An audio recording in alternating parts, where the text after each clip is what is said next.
আল্লাহ পাক রব্বুল আলামিন বলতেছেন, আমার সৃষ্টি আসমান জমিন গ্রহ নক্ষত্র চন্দ্র সূর্য পাহাড় নদী খাল বিল রাত্র দিন যা কিছু আমি সৃষ্টি করেছি এর মধ্যে অনেক নিদর্শন বানিয়েছে জ্ঞানীদের জন্য। কাদের জন্য? মুখস্থ করেন, কাদের জন্য?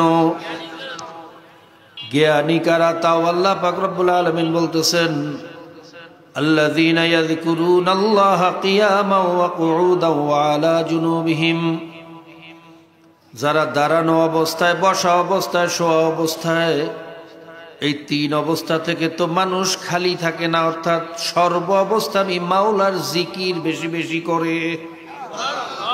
কি বেশি করে? জোরে বলেন, কি বেশি করে? وَيَتَفَكَّرُونَ فِي خَلْقِ السَّمَاوَاتِ وَالْأَرْضِ, এবং আমার আসমান নিয়ে গবেষণা করে, জমিন নিয়ে গবেষণা করে, চিন্তা করে, তাফাক্কুর করে, গৌর করে।